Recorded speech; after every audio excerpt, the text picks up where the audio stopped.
So a party would have to consider that is it worthwhile for me to spend money and go back to the tribunal?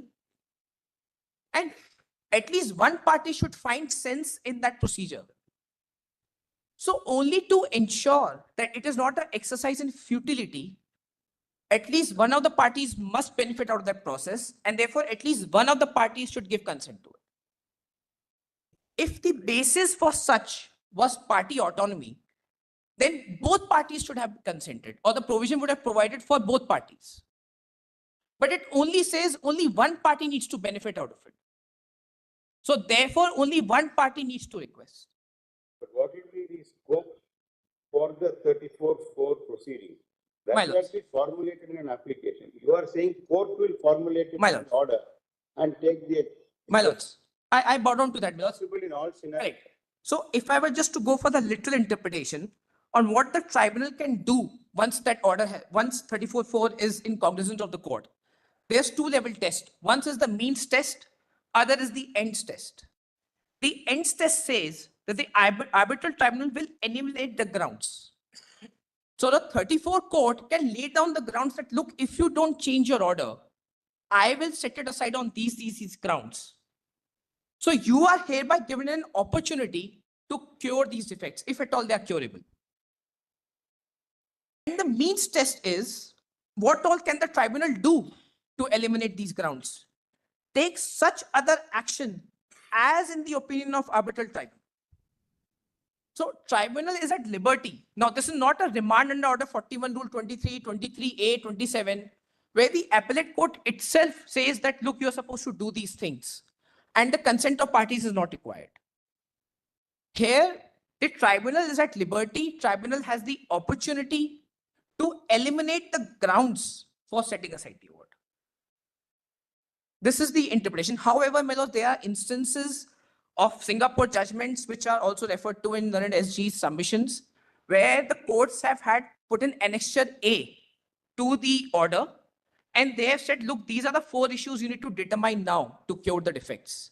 And the matter has gone back to the tribunal to look into these 4 issues.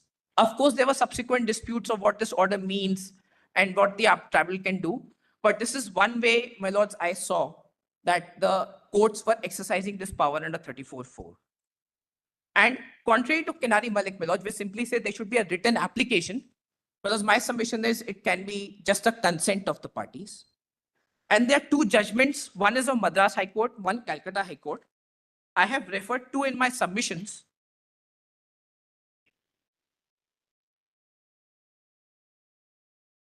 I'll just point out the parameters, I will not read it, which simply says it's a procedural requirement. Let us may have page 5.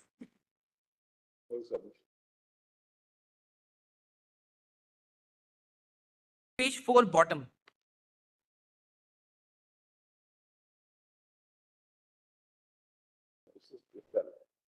It's a thin submission. Well, I'll hand it over. I have extra.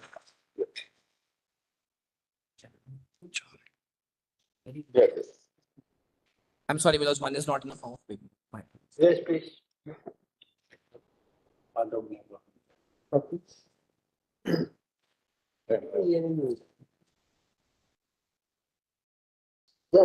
You're referring to this one.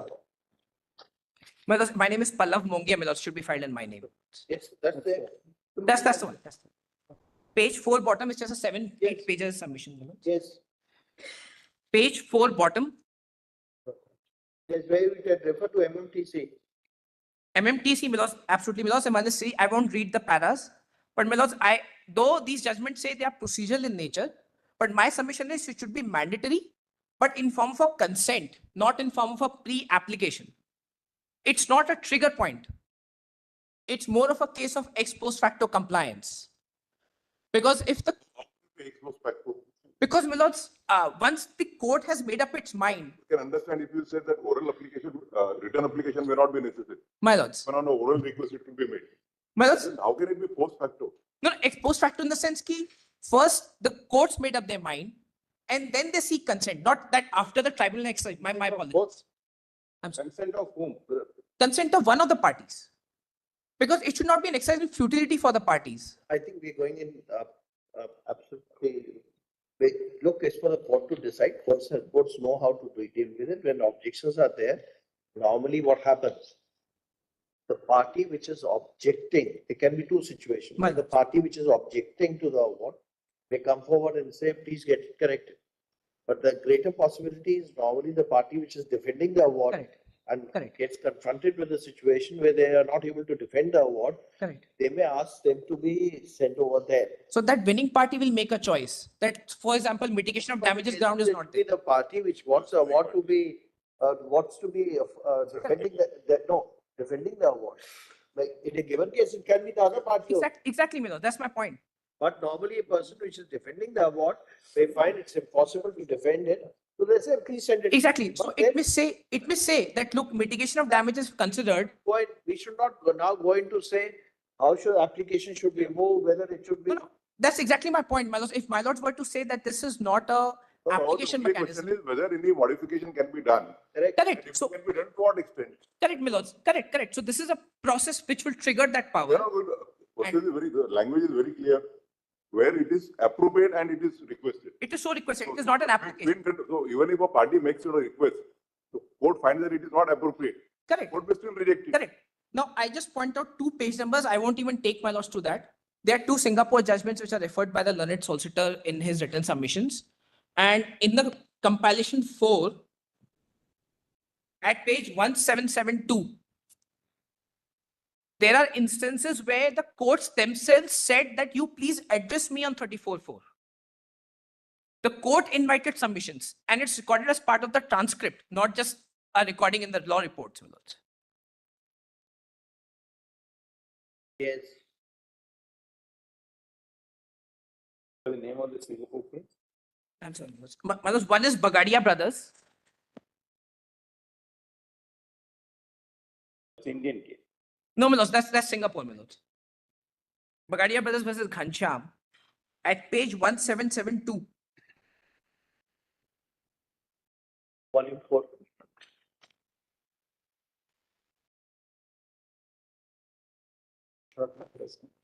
Yes.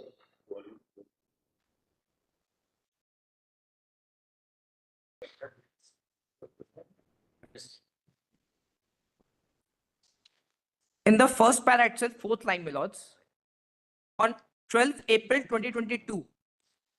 I'm sorry, Justice Vishwanathan. Right, yes.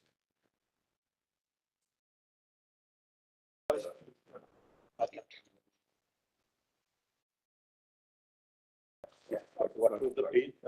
1770. Yes. My lords, 4th line from the top, para 24. My lords have it, my lords.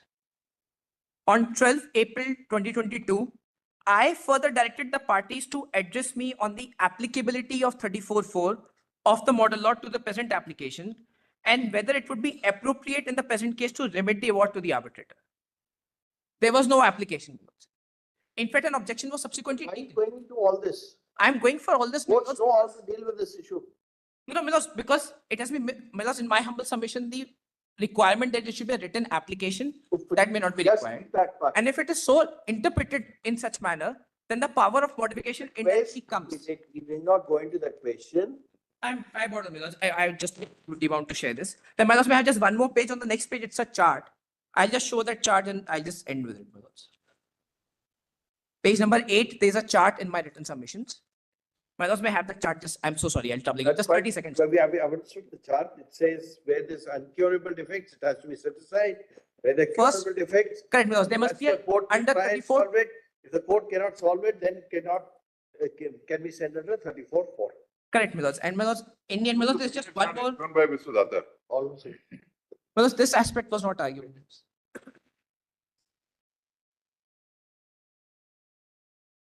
Used, it has to be sent back to the arbitral tribunal My lords, Be in modified. priority, it should be used first, try and save. by the 34 court itself, but it should be sent back to the arbitral tribunal. No, yes, my lords, it should be sent back to the tribunal. The court itself cannot do it, my lord. That's my humble submission. And with regard to one question that fell from Justice Vishwanathan yesterday regarding whether quantum can change or not, my lords, there's one judgment of BRS versus BRQ. It's at page 1429, again a Singapore judgment, where the court itself noted that the quantum will change, but since it has to be sent back for the reasons aforesaid, all 34 grounds, therefore let that be the consequences. Because in my humble submission, my lords, this is not an opportunity for the parties to improve their case, but for an opportunity to the arbitrator to do a better job and ensure that the grounds are eliminated. To remove the defects. To remove the curable defects. Because of course, certain things can't be moved. And conclusion is on page 9. And there's a summary of my submissions also on page 1. I'll end it. I'm obliged. Okay.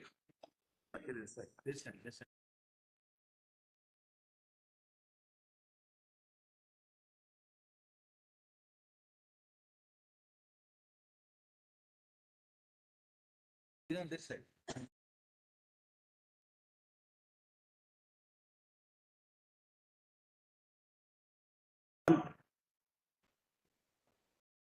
You are the other They side. cannot be modified because of the IA was like this. That's why my No. that can be taken up. Any other names?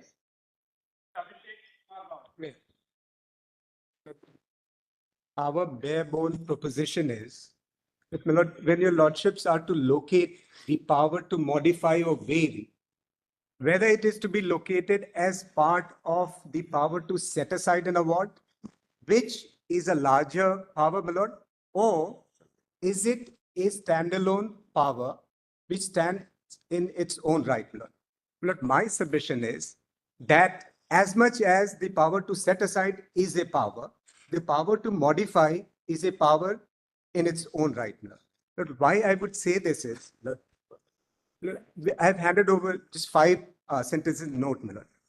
My lord, although the words used under section 34 is only the power to set aside, my lord. But there is certainly the power to refuse to set aside the award, my lord, which is to confirm the award. There is also, my lord, the power that if the parties agree, then the court can pass an order in terms of the agreement of parties, my lord. My lord, all these powers are not expressly there, but these powers have not been expressly removed as well, my lord. So, my lord, in my respectful submission, my lord, the appellate court's power is to be traced under CPC, which says that in exercise of appellate jurisdiction, the appellate court can set aside the award, can vary the award, can confirm the award, or with the agreement of parties, my lord, is different kind of order can be passed.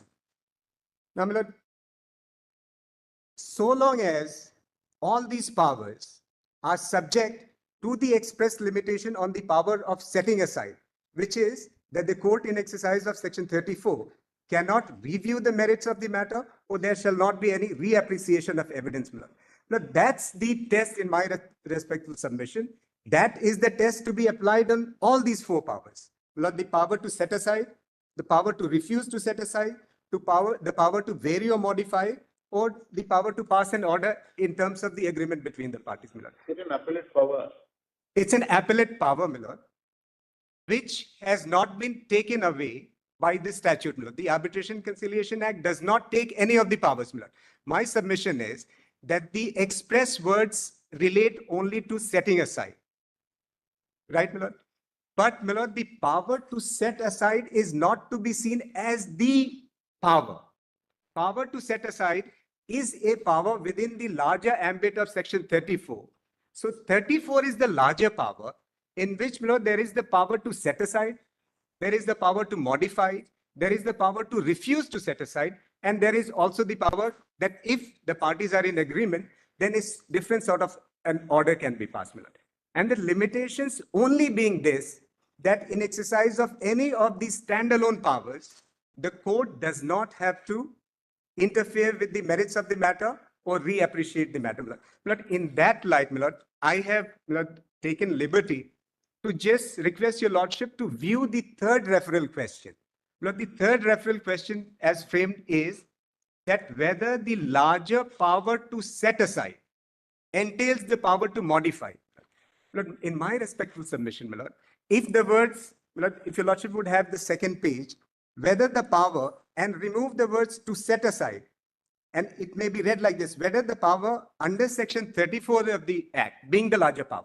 So 34 is a larger ambit, will include the power to set aside and the power to modify. So section 34, in my respectful submission, is to be read as a large power.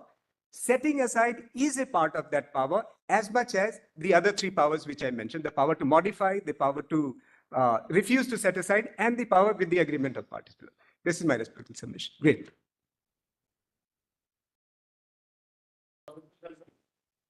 Lord, sir, I need half an hour for the rejoinder. Not just now, Huh? not just now, not at this time. No, not at this time. No, but I'm saying that if they could never assist your lordships, my lord, my learned friends. If After they- let them complete and then you can. That's what I'm saying, my lord, that it would be fair, my lord, that they assist your lordships and give me 20 minutes to half an hour at the end, my lord, when my friends conclude. Yes, please. Yes, I'll take a short while and then Mr. Banerjee will do most of the argument. We've prepared a common compilation between the three of us so that there isn't a repetition, and that's been filed, Millers. But there's one note that we prepared. What he says. They're just coming shortly at the notice coming. Ancestral compilation, the common compilation? Yes, Millers. Now there are There three are views. six volumes. There are three. There's six volumes. There are three views which are coming. Or we can divide broadly into three views. One is that the power to set aside subsumes in it power to modify, in which cases will you modify? When will the court exercise the power of modification? Will be relatable to curable defects, not something which are uncurable by the court.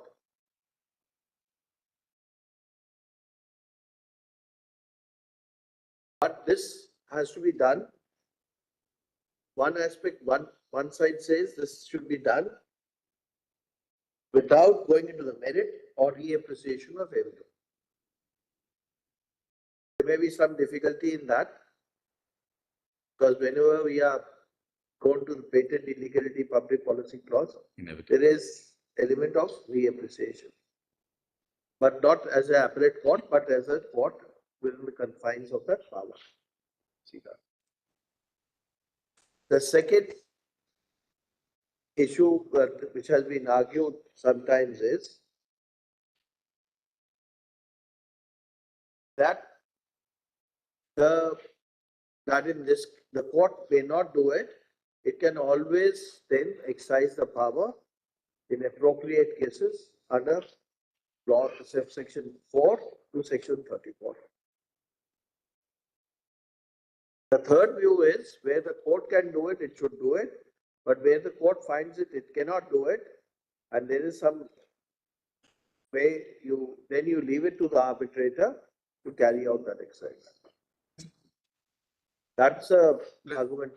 Correct. I think one thing we must remember, and the other side certainly must remember, is that we are not indulging in some kind of a legislative exercise. This cannot be a de novo. No, they have not argued. And this- None of them has said it's a legislative That is exercise. expressly said. They have gone on jurisprudence to say set aside is a wider term, so it will subsume a lesser power. Unfortunately, Mr. Datar has specifically handed over a page where he has said that these words have to be added, these words have to be removed. A legislative exercise can either be on the face of it or by a sleight of hand. You can say, please add word to the statute and be honest about it, as Mr. Datar rightly was, by saying, please add these words. And hence, that is how the statute should read. The other way is through some process of extremely creative interpretation to such violence to the language of the statute as to amount to a legislative exercise. Well, that will also amount to a legislative exercise, and that is going to be our endeavor. That in the process of trying to remedy a perceived fault or a lacuna, we cannot do violence to settle principles of law, both of interpretation and separation of powers. It may be a crying need and a crying necessity. And Millers, I think parties probably will agree that there is a need. The worry is that if there is through a judicial interpretation, But the moment you say there is a need, you get into a. no, Millers. uh, I will say something different, Millers. What I'm saying is, you may have a need. Some people may feel there is a need to intervene. In fact, my note says that there is no need. We've had 30 years from 1996 without this power of a modification. The systems have not broken down. There may be individual odd instances of injustice. That happens, Millers, even in the regular courts. That doesn't mean we do away with the justice system because there are some wrong decisions.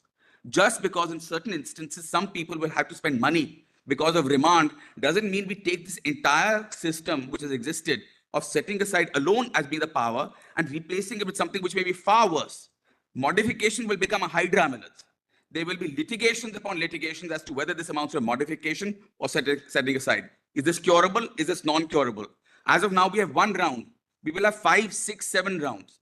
Well, the remedy will be much worse than the disease which is perceived to exist. And I say that disease does not even exist.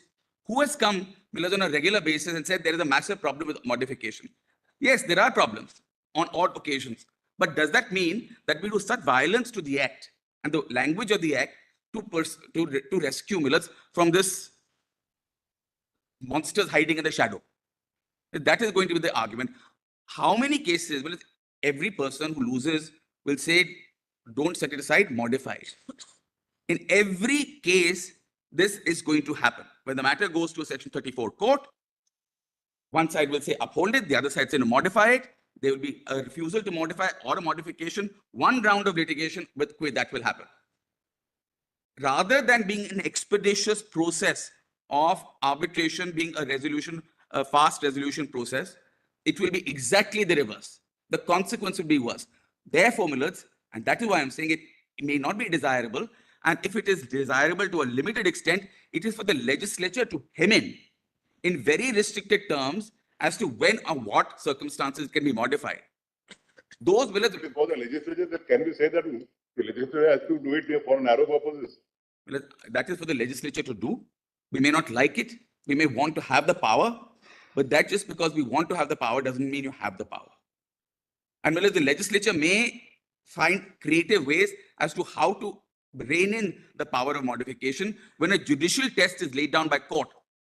Inevitably, the interpretation of that, Millers, will become wider and wider and wider as we go through time, with courts all across the country interpreting the judgment of my lords. We saw that with ONGC saw pipes. So, Gurpal, you are proceeding on the assumption Yes, Millers. that the statute as it now stands doesn't permit. Doesn't. So that's what You have to first deal with the point we will, Millers. that the statute as it now stands forecloses Correct, Millers. even the nature of the modification as suggested. Absolutely. Well, what I'm dealing with the other side is we must keep this in mind Basic that submission is that if there is a power to set aside, it's a wider power. And therefore, if there is a wider power, then a smaller power can be exercised.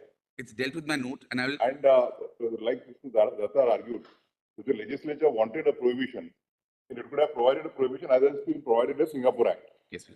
On that Section 5 and Singapore Act, which Mr. Banerjee will address, saying that it is identical. The Section 5 of our Act is identical to the Singapore Act. And Millers, I will just Article 5 of the UNSIT Act. and I'll show one judgment, Millers, of in the Stamp Act case where this is discussed as to what is the scope of the courts. I mean, there's a lot of discussion has happened about the policy of the Act itself. I'll come to all of those, but just quickly address Justice Gavai's point on the lesser includes the smaller. There's a very important question is what is the greater and what is the smaller? Is setting aside the greater power, is modification the greater power? It could well be argued, Millers, and I intend to argue that modification is in fact the greater power, which will include within it setting aside. The correct way to see it is both setting aside and modification are two separate streams, two separate powers. One doesn't flow from the other, one is not greater than the other. The two are simply different things. And that is why, Millers, our jurisprudence in the 1940 Act, as well as in the CPC, has recognized these powers as distinct and separate.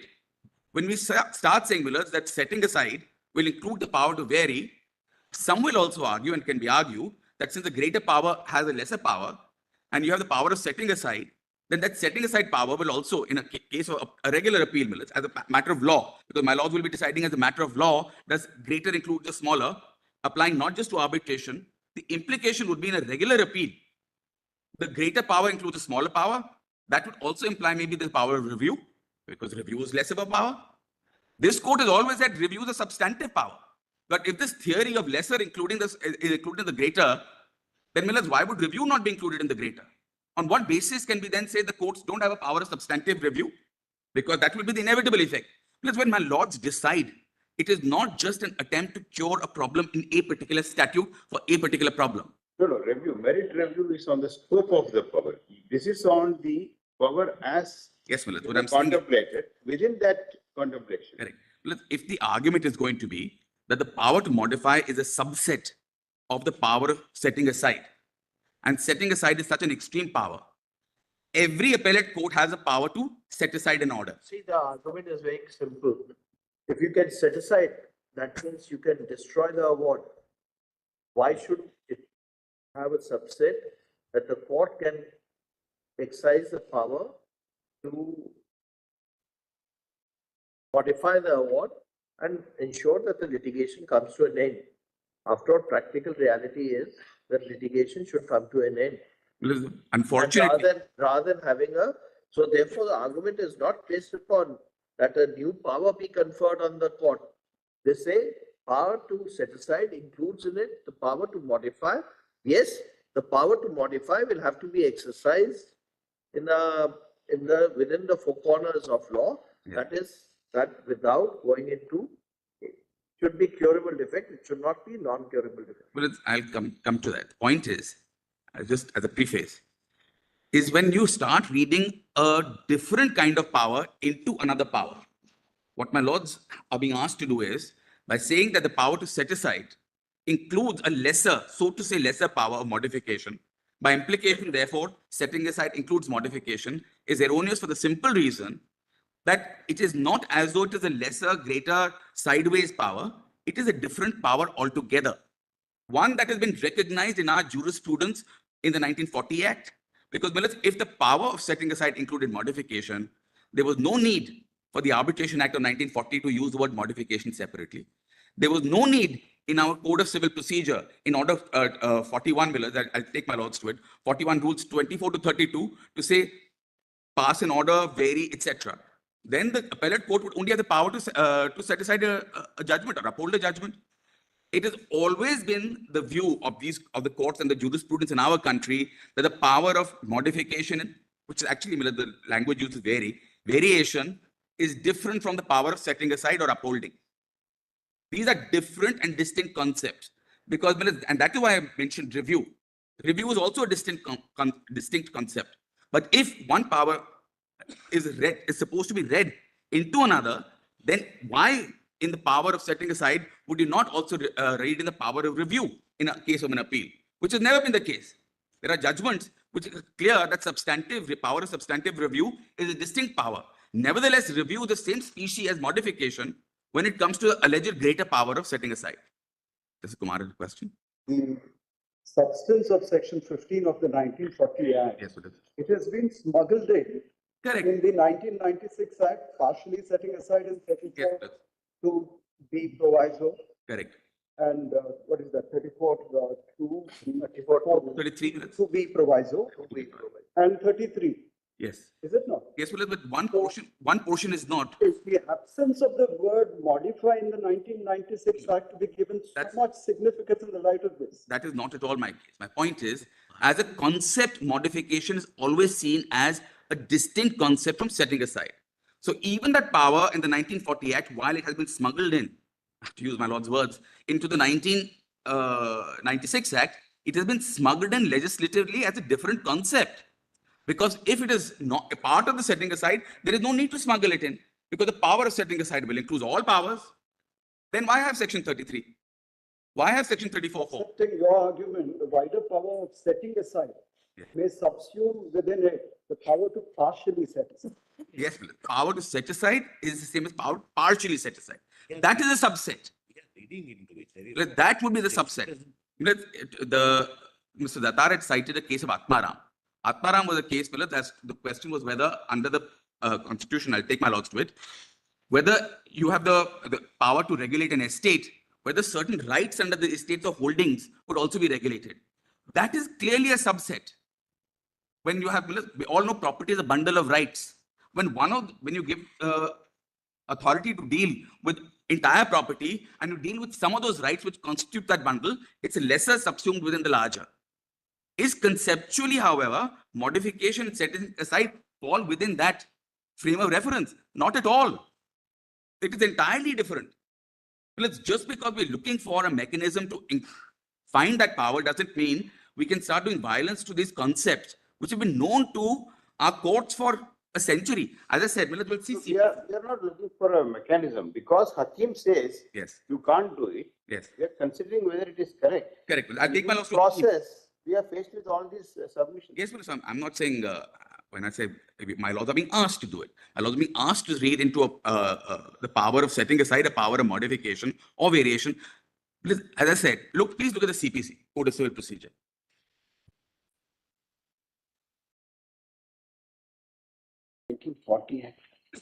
Order 41. My Lord knows it. We've seen it several times. My Lord, they've also seen section 5 and 34 several times. Sometimes, please see Order 41, Rule 32.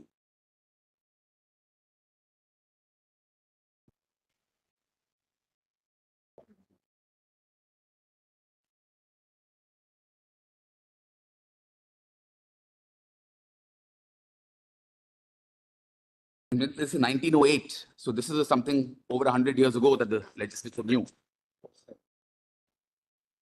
4132. Yes. The judgment may be for confirming, varying, or reversing the decree from which the appeal is preferred. There are three propositions, there are three separate things that have been given. You can confirm, you can reverse, or you can vary. These are all distinct powers which have specifically been given by statute. This has always been the understanding. The problem is, if the power of modification is to be read into the power of setting aside, then my lord will see all the other rules that are required to effectuate that also. See, for instance, Order 24, Order 41, Rule 24. When the evidence on record is sufficient, appellate court may determine the case finally.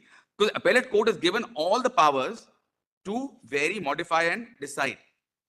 That is, none of that is given in section 34. Where are we reading all this into?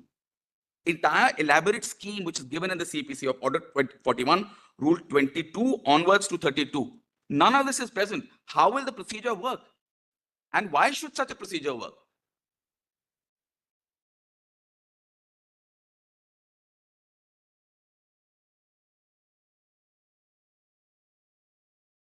Well, that is my point on the larger, but I'll come to my note.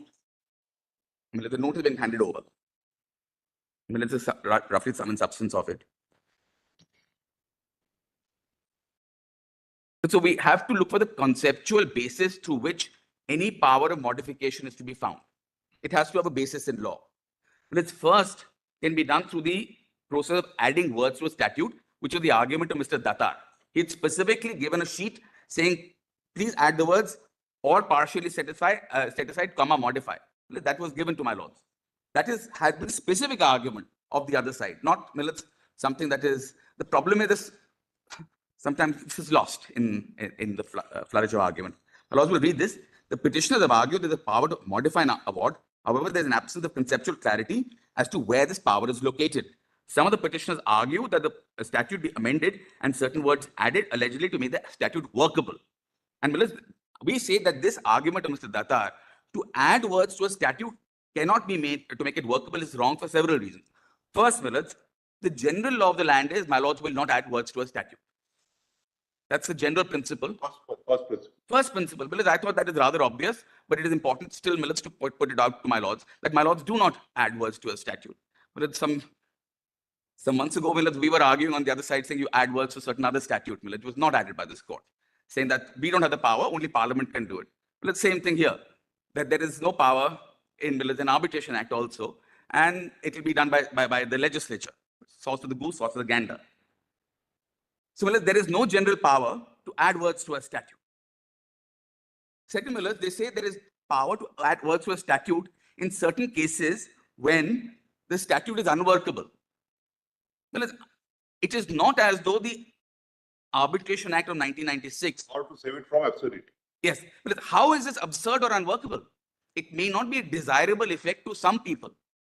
But for the last 1996 till 2024 or 25, this system has worked fairly well. It is not as though arbitration in India has collapsed and no one is going to arbitration and people are rushing to court for justice, saying that because there is no power to modify, look, there is an absurdity. But let's be very frank, I think it's almost in 10 to 20% matters this issue is arising. Yes, At least before this court. well, it matters. But number two, when you say partially set aside an award, that's also modification of the award itself. No, Willits, that is. It is, Well, because you are deal with- saying that this part of the award is to be segregated. And that power exists regardless of the power given in the proviso. Well, We have not restrained it only to the proviso to 34 2B. We have given it a much wider meaning. Willits, I'll explain as to why a power to partially set aside can very well be implied without doing any violence to the language. For And two reasons. it's normally, as a principle of interpretation, Yes, Willits. you don't interpret a section by reference to another section in another enactment. Certainly. That's normally not done. Absolutely not. Well, what I'm saying is sometimes it becomes a bit of a khichdi argument. We take some concepts from different ideas and put in a cocktail shaker and there out it comes. However, we have to have a conceptual clarity as to what the court can do, what the court cannot do, in which instance can the court do what it can do. It can be argued, if you look at 33, every attempt is made by the legislature to ensure that the award should, because it's one-step adjudication. Yes, Let's be clear. Arbitration is one step until unless they're two-tier arbitration. It's one-step adjudication, which has its drawbacks. Correct. One-step adjudication always has its drawbacks, and sometimes people don't like being put into one-step adjudication. But the legislature attempt is to ensure, even if it's a one-step adjudication, there should be corrective measures available to the parties, whether in form of 33, whether in form of 34(4), or in form of proviso to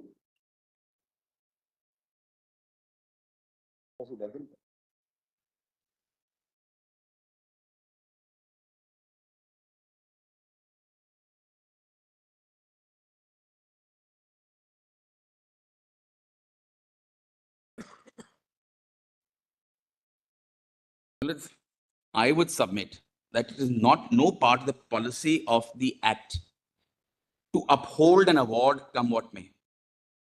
Or this is not the IBC, and I've made that my note, where the policy of the Act is always save the company, no matter what. The policy of the Arbitration Act is very clear, Millets, and that has been discussed. We can't start importing that just this is the policy or that is the policy. It has been judicially determined. Arbitration is an alternative to a very slow process of litigation that commercial parties often do not wish to have. Because there is an economic cost involved even in delay. An expeditious decision, even if sometimes unfair, is possibly more acceptable to business than a correct decision, which will eventually take 50 years. Because parties cater their economic planning in a particular way. They have to plan also. If there is always a constant doubt as to whether an award will be upheld or set aside or modified, or this will happen, well, this will create economic chaos. That is their argument that suppose if the award is set aside Yes, Millets. and it is set back entirely, Yes. it will add to further delay because the process will start from zero. Millets. If the power is exercised to vary it will curtail the further litigation. That is the whole point with it. My lord assumes that it is in the rare occasion that a court will modify the award, and rather than setting aside and sending people back to the arbitration, rather than doing that, we'll just tinker it here. But that tinker it here will no longer ever remain. Just tinker it. Irony is even where it was held that you don't have the power to modify, court is declared. But that's under 142. And the wisdom of this court, Millets, is given constitutionally by the framers of the Constitution under 142. That wisdom that my lords have has not been. If we go strictly by the principle of 142. Yes, it is. If it's contrary to the fundamental principles of law, Yes. you can't excise 142 to. Well, it's the idea of that is subject matter for another decision. No, I'm that's saying- settled now. That's The SCBA's judgment, my lord knows, we all know the Supreme Court Bar Association, Justice Anand's judgment. That's true. But if at all a power is to be exercised, it can be exercised maybe by this court, partly because it will not be further challenged. That's on a lighter note. But the fact of the matter is, if this power of modification is given, rather than settling the matter once and for all by some court saying, all right, rather than referring you back, we will do it.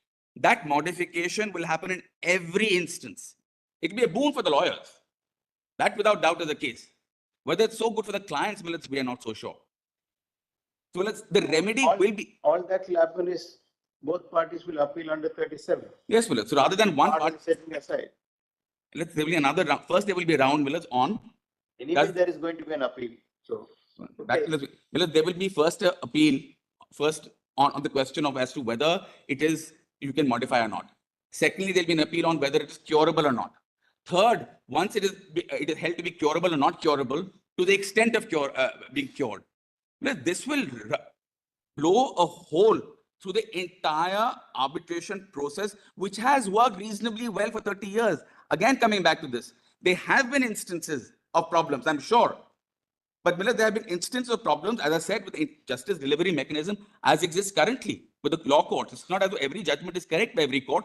You have appeals. Sometimes, and even a final decision is ultimately reviewed over the years later by the court. But that doesn't mean that just because there is a possibility of an error once in a while, we do greater damage without considering the consequences. This court does not have the expertise, with the greatest respect, to examine as to what will be the effect or the consequence of allowing modification power to be read in as a policy. The reason I'm making this argument in law is that the argument was made. If I just now go to my note, otherwise I'll be as guilty of having vague arguments rather than specific on. So the first was on adding words to the statute. Can't happen because the general law does not permit. Second, that it is not as though the statute is unworkable or unfair or unjust. It may result in certain injustices, but the statute works. And third, Millards, the general principle of adding words to a statute is well referred, Millards, to a violation of fundamental rights, where a statute is vulnerable by being contrary to some fundamental right. Article 13 says you will strike down that law. So the courts have devised a principle, Millards, ut res magis valeat quam pereat. Rather than striking down the statute, we will read it down, or we will insert words so as to save it from the vice of unconstitutionality. There is no such thing in a commercial statute like the Arbitration Act. No one has argued that because this is violative of a particular article of the Constitution and therefore it's bad, therefore to save it from the vice of unconstitutionality, please read the words in. Well, if this principle is to be adopted, that you can start reading words in even without a threat of unconstitutionality, that will be a remarkable advancement or a change, at least, in the law. That is not the law. For fundamental rights, you can do it. What shouldn't interpret the provisions in a practical and pragmatic way to curtail further litigation? Yes, well, that will come to the next point. I'm saying that Mr. Dattar's argument that please add such and such words explicitly made is explicitly incorrect for the following three reasons are given. So when the words cannot be added to the statute, then how does the power to come to modify? There are two principles that have been given, Millers. First principle that has been given is that the word setting aside itself means somehow modify. And the second is a theory of implied powers, that the greater power includes the lesser power. That's the two fundamental logical bases. So as regards the first point, as to the setting aside somehow includes the power to modify, Millers, there I only have to refer to the learned solicitors Black's Law Dictionary and Oxford English Dictionary. Setting aside, Millers, means annulment. If there's any doubt in that, Millers, my lord will come to Hakim. Hakim has not been cited to some length, even though this is being reviewed. I just ask my lords to turn to Hakim and see how the learned division bench of this court examine this. That would be in volume 1 of our compilation. Page 1. So Lord Justice Gawai will of course be aware of it because my lord was part of this bench. Solicitor's compilation also. It's also in the solicitor's compilation minutes. But 7 volume for all the we made our compilation with all our side so that there is no repetition duplication. If my lord wishes, we can refer to the on the source. Give me the original one, don't give me this one. My lord can take the solicitor's volume. I'll give the paragraph numbers. Yes, please. My lord will take the solicitor's and I'll use that. My lord will take the solicitor's compilation, which is where is this? You know.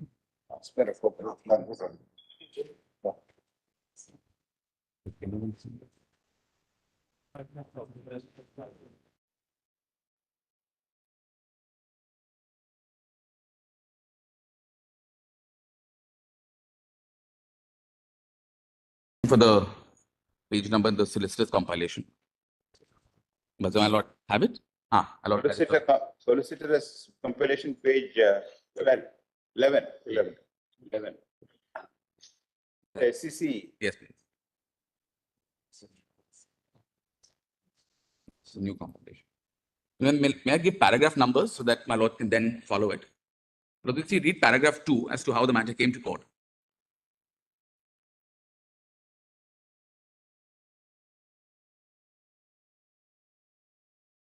To the matter under the arbitration under the NHAI, the appeals in the present case raise an interesting question of law as to whether the power of a court under Section 34 of the Act to set aside an award of an arbitrator would include the power to modify such an award. A division bench of the Madras High Court has disposed of a large number of appeals filed under Section 37 of the Act, laying down to the matter of law, at least insofar as awards under NHAI, that 34 must be read as to permit modification of an arbitral award made under the National Highways Act.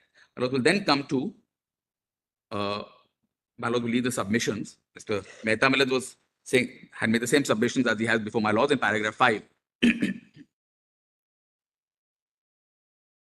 But Milad will come to the findings of the case in paragraph 16.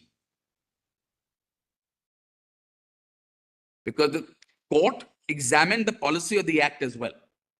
Because much has been said about what the policy of the Act is. But it's all discussed in this. Paragraph 16. What is important to note is that far from Section 34 being in the nature of an appellate provision, it provides only for setting aside on very limited grounds.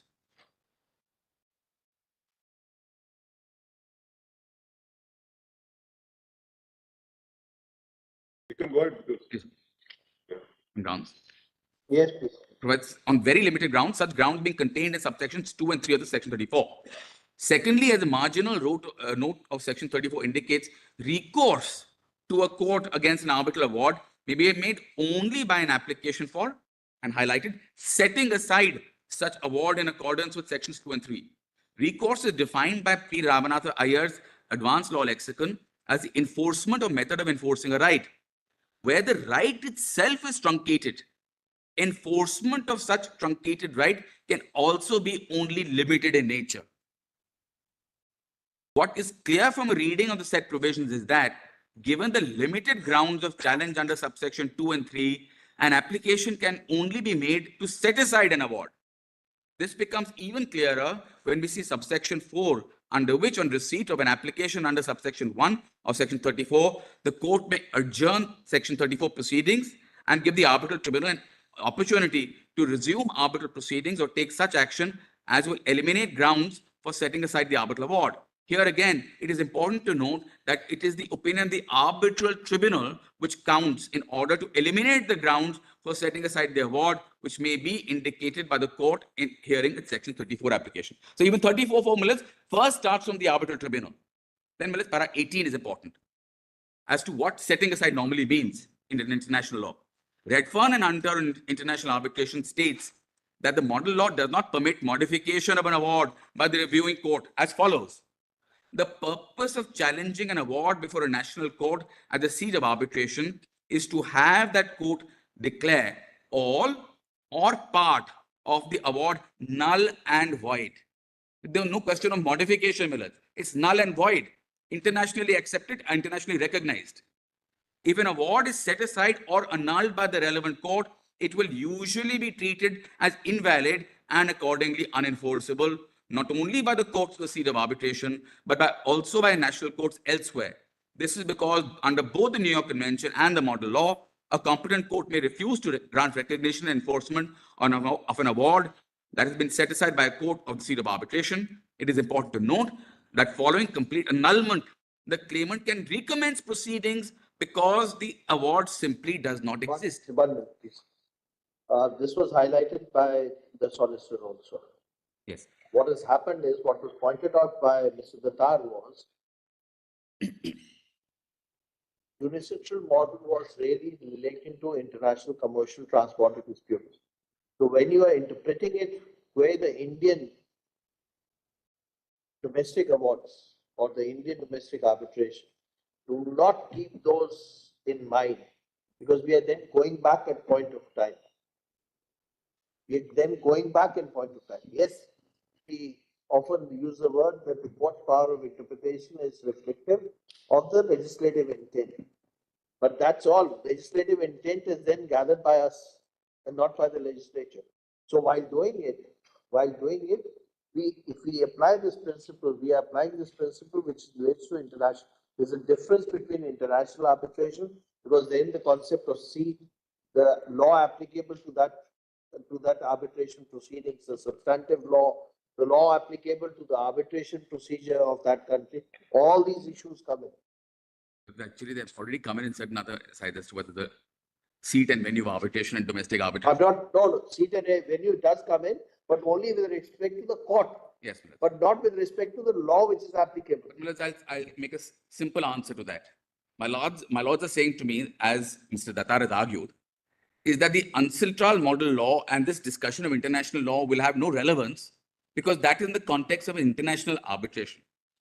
Unfortunately or fortunately, Millets, that is not the case, because my lords will read the preamble to our very act. Yes, it does say that it relies upon the... Have at some point not to forget what the legislature has done. No matter how much we may wish otherwise, if the legislature has not only consciously adopted the words of a statute of the UNCITRAL model law, we have been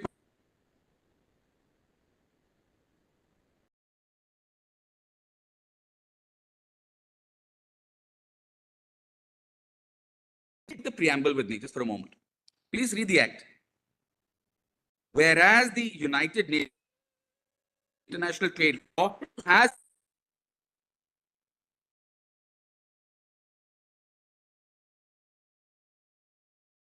give due consideration to the said model law, not something else. That said model law, in view of the desirability of uniformity of the law of arbitral procedures and the specific needs of international commercial arbitration practice, and whereas UNCITRAL has adopted the UNCITRAL conciliation rules, and whereas General Assembly of the United Nations has recommended the use of the said rules in cases where a dispute arises in the context of international commercial relations and parties seek an amicable settlement of that dispute by recourse to conciliation, my lord will see then. And whereas the said model law means the 85 model law, makes significant contribution to the establishment of a unified legal framework for the fair and efficient settlement of disputes arising in international commercial relations, whereas it is expedient to make law respecting arbitration and conciliation by taking into account the aforesaid model law and rules. This last paragraph is as clear as can be. It has been made. Yes. You read para 3 of the SOR also. Para 3 of the statements and objects. Yes, please, I'll come to the statement. I'll start with paragraph 1 because even that is relevant. The law on arbitration, because all of it has to be read. Of course, judgment.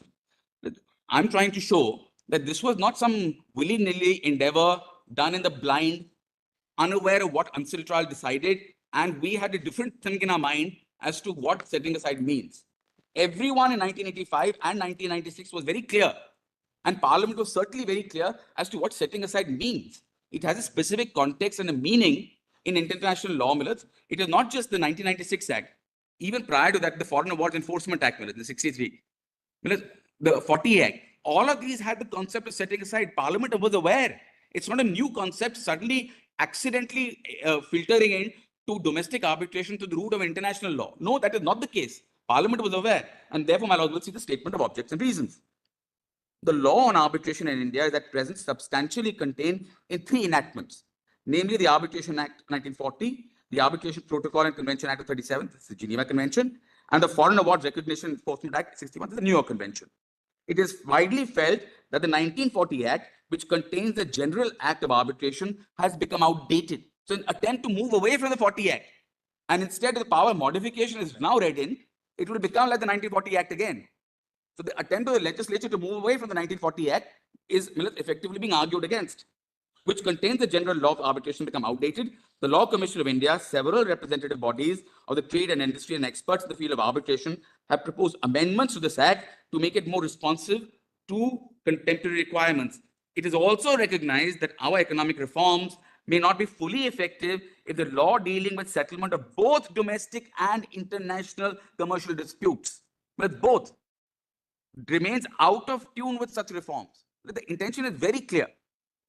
Like arbitration, conciliation is also getting increasing worldwide recognition as an instrument for settlement dispute. Therefore, there is however no general law. I'll read the whole thing. I'll read 3 as well. The UNCITRAL adopted in 1985 the model law on international commercial arbitration. The General Assembly of the United Nations has recommended that all countries give due consideration to the model law in view of the desirability of the uniformity of the law. Again, they want every domestic municipal jurisdiction to have the same law. Which law? Which is the 1985 model law of the law of arbitral procedures and the specific needs of international commercial practice. The split millers is you generally adopt this where there is some variation. Therefore, we have part 2 of our act. The UNCITRAL also adopted in 1980 a set of conciliation rules.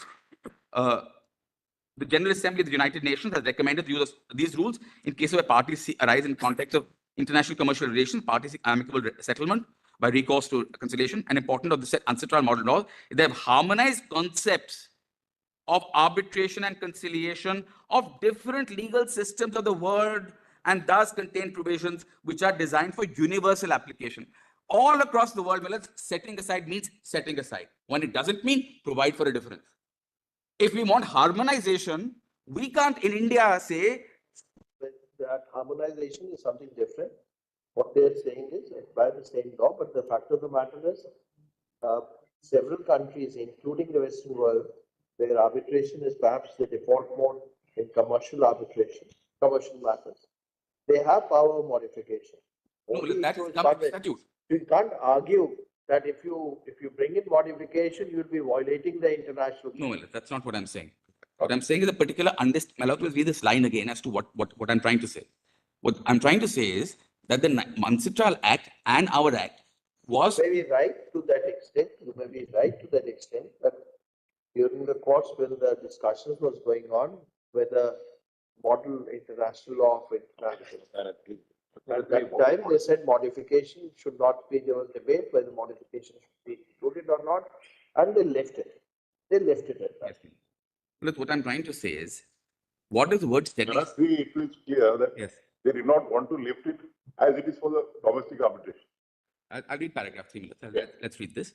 But while reading paragraph 3, we can't forget the last line of paragraph 2, that the intention is to actually adopt that 85 model law as a model law. As a model law. With certain modifications necessary to certainly. But unfortunately or fortunately, none of those modifications happened.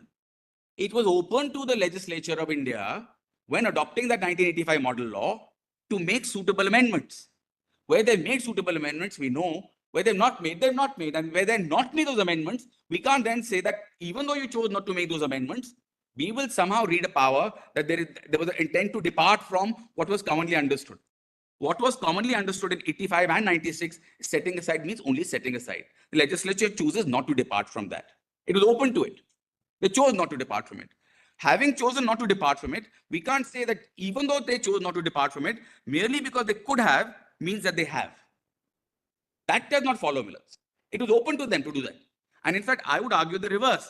Even though they could have, but they didn't, means that setting aside means only setting aside. Because we are sitting here in an interpretive exercise. We are not sitting here as legislators or in some kind of constituent power. If the intention is to be determined of Parliament, the intention of Parliament is very clear, whether we like it or not. The intention of Parliament is clear that what does the word setting aside mean? Setting aside it's like Lord Atkins, famous Liversidge and Anderson. Words mean what they mean. Setting aside, we all means annulment, which is why we are now struggling to find modification, variation elsewhere, which is why CPC always says modification is different from variation. The Arbitration Act says modification is different from setting aside. This concept of setting aside is conceptually different. There is no way of reading into the idea of setting aside and a concept of modification. I'll come to the second argument, which is that it is a lesser or a greater power. But I'm on a point A here, which says that you cannot interpret the word setting aside in any manner other than its natural meaning and the meaning as described in Redfern and Hunter, and as understood by every country across the world, as understood by India in 1985 and in 1996. Suddenly, Millers in 2025, they can't suddenly be waking up and saying, no, actually, that's not what they meant. What setting aside meant was modification.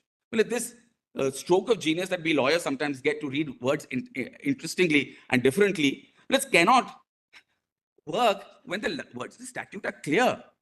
They're as clear as daylight. We may not want it, I repeat, we may not want it, you may not like it, but there has to be some judicial discipline, Millers, also, with the greatest respect. Because, Millers, I repeat, nothing is a greater anathema to the world of commerce as unpredictability. This constant flip-flop, change, etc., Millers, is actually a greater danger. Two parties have decided that we can go to court. I don't think that argument, the last argument will work, because the commercial world also wants certainty in litigation. Yes, Millers. And not continuity of litigation. Millers, That's the argument of the other side is, why do you expect courts will not be able to be appropriately apply the law, even if it is modification, in cases where there is need and strictly within the four corners of law, without going into the merits of the matter, without going into the rewriting the award.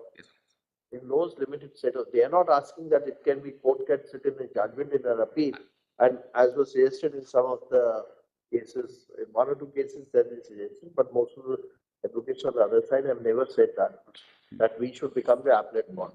Nobody said that, except probably in public policy matters relating to an HAI.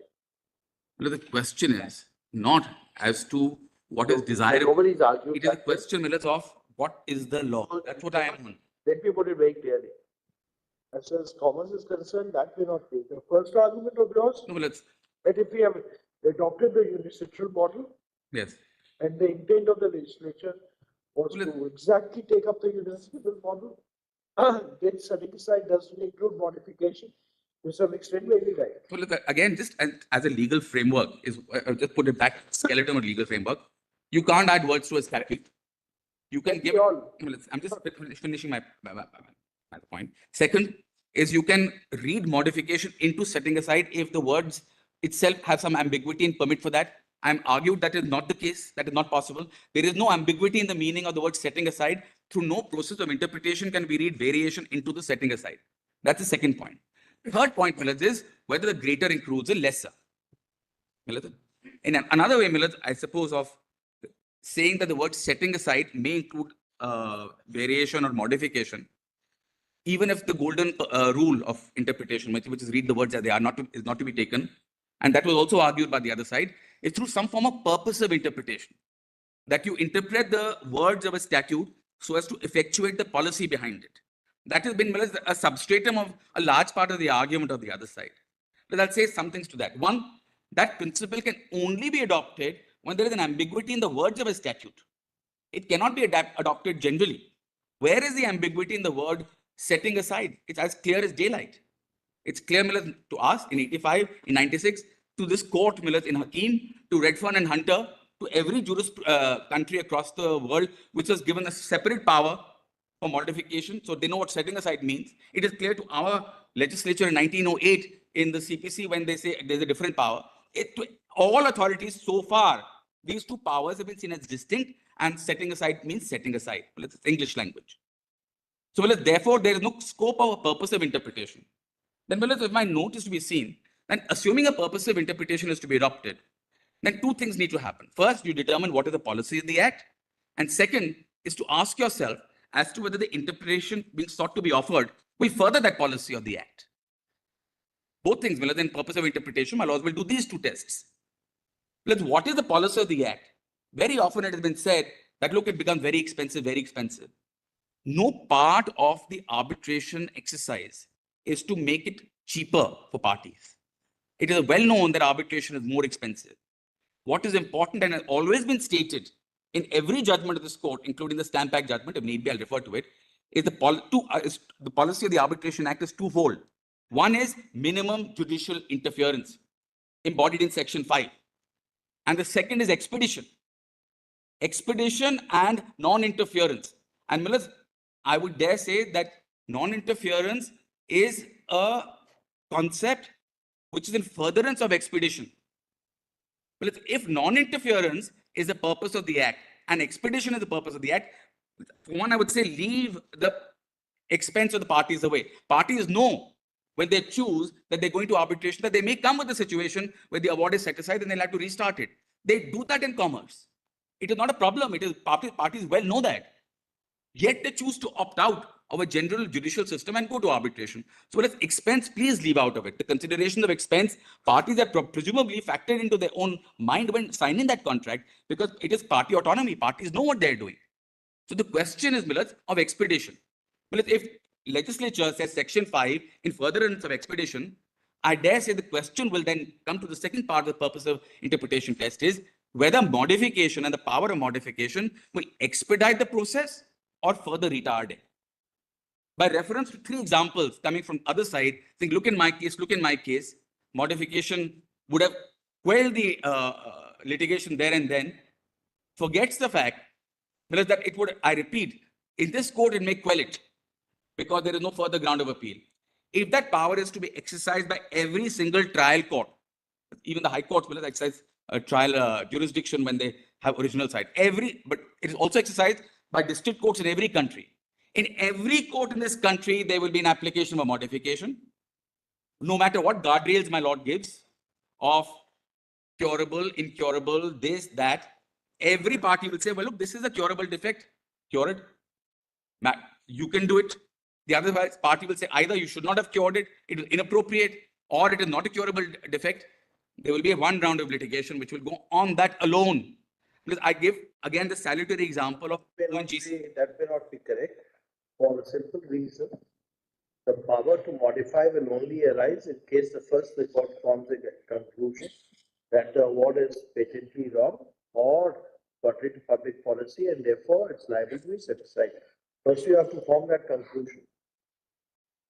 You cannot, without forming that conclusion, modify the award. Yes, but then my laws will then, if they give my lord gives a restriction saying having come to this conclusion of patent illegality. Therefore, the expedition part is therefore built into their argument that first we have to form that. Therefore, they argued that way. They said, please do not read the award that we are asking to take the power of the appellate court. Don't read it like that.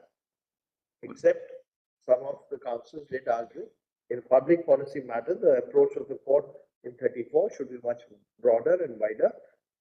Because I ask myself, and to be fair to them, they also argued about 300A.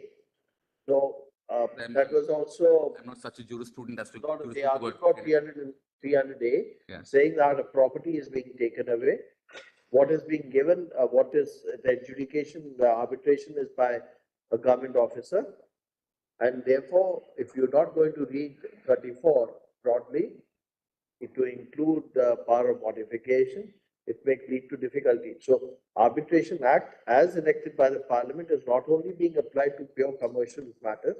It's a list of 9 acts where Arbitration Act or the provisions of Section 34 have been made applicable in statutory arbitrations also. There's one very simple answer to that. You are now using a different problem to solve a different remedy to solve a different problem. If the argument of 300A is that you need recourse to a wider power of re-examination, then Millers, this restriction of 34 of patent illegality and public policy is wrong. It's not modification. It's not what court can do with it. you would then need to challenge the substantive act and say that my recourse to court is limited by these principles of public policy and patent illegality, these narrow forms. That is under challenge, Millard, not what the court can do having found well, so this argument has really no merit. Then you please challenge those individual acts and say that why are you following arbitration with its restricted appeals? Please follow a regular procedure. You file a writ petition if need be. You go to court, you challenge that act, whatever. This will not solve anything. Reading the power of modification will not solve the problem of 300A as long as the rest of section 34 stays. Because then that is the ground, because if that argument is to be adopted, then please blow a hole in what public policy and patent illegality means. My lord was saying that we read that it's only when the court comes to the conclusion of patent illegality and public policy, because what was public policy was understood in a particular way, then comes ONGC, understands it in a different way. Because that set off from 2003 to 2025, a certain shell shock, the effects of which are still being felt. No matter how precisely my lords lay down the contours of any alleged exercise of power, because every party and their clever counsel will examine the boundaries of that. My lords will first determine whether it's policy or not. Secondly, Millard, if it's restricted but curable, there will be, again, every party will test as to what is curable or not. My lords have laid down principle upon principle in section 115 of the CPC, article 227, in the article, dare I say, article 136 of this constitution. Very restricted, only on these instances. How often are those principles followed, Millets?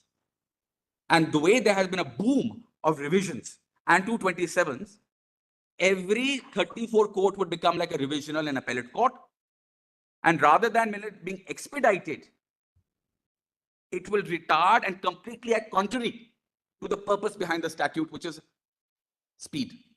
Where do we get this, Millets? This argument can't be taken at face value that because the court has the power to modify. My lords are not sitting in the final court. I repeat, my lords will just see the trial court, what the trial court will do.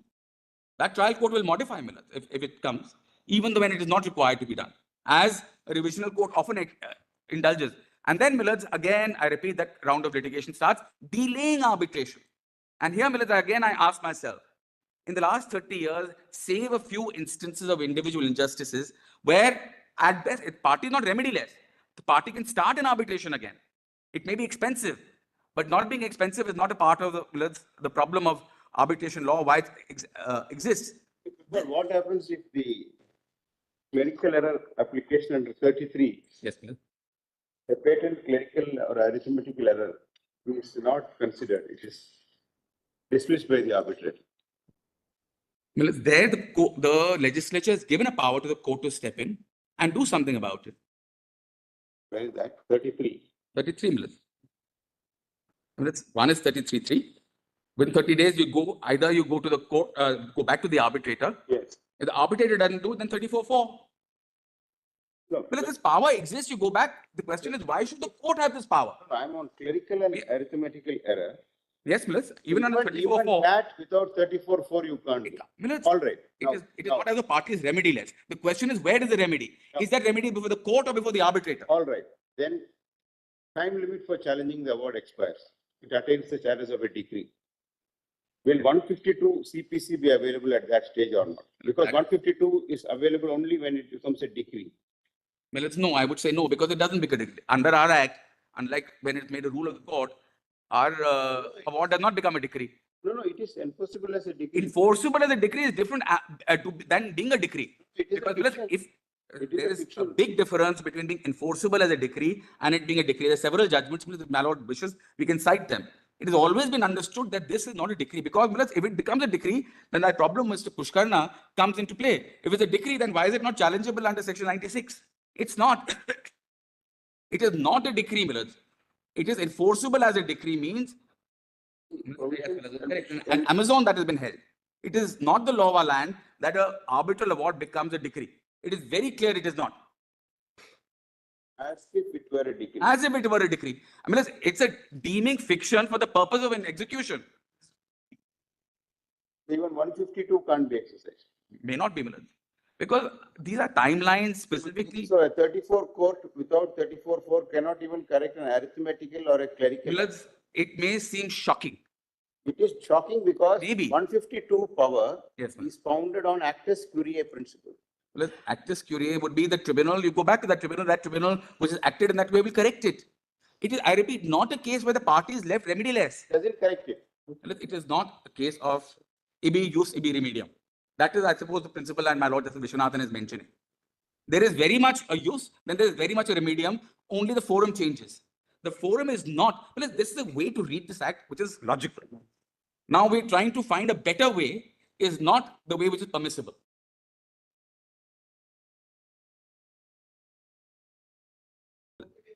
Sorry. I'll leave it at that. I think and the power of greater and lesser I've already pointed out.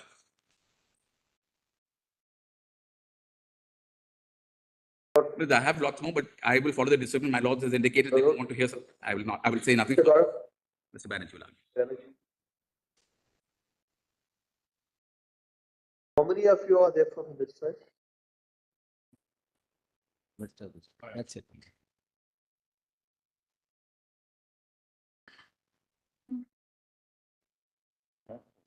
May it please. My Lord, there is something inherently appealing in the argument of the petitioner. Justice has been done.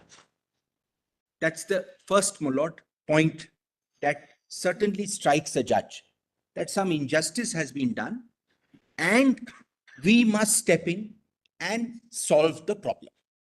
This is, my Lord, the first. There are three limbs to the argument. This is the first, my Lord. Prima facie looks very appealing that some injustice is being done to me. Why should not the court after? I will not go to that extent. Let me put it very clearly. Normally, as a court, there are two factors which play with us. One is to do justice, remedy the wrong. That's a factor. That's the instinct, my Lord. That should and is No, should be but the instinct. If there is something wrong, let's not fix the remedy problem. wrong. Two is the courts like to normally assume a power because adjudicatory functions should not be curtailed. So, my Lord, Not be unnecessarily curtailed until unless the statute specifically, expressly, or by implication takes away that power. So if I can summarize, my Lord, the other side, there are three limbs to the argument. One is, if there is some injustice, court's power should not be curtailed. The court ought to, as a matter of justice, step in and fix the problem. This is proposition one, my Lord, which itself I will say something on. Proposition two is, if that be the case, then maybe 34 does not have the word vary or modification. However, in order to, my Lord, support proposition one, I will persuade the bench to read it in one of three ways. One is adding words, one possible submission. Second is read it in 34(1) as part of setting aside. Second possible interpretation, according to me, my Lord, the one which we will have to deal with. And third, forget 34(1), let us read it in 151. So this is point two, my Lord. So point one is the court should have the power.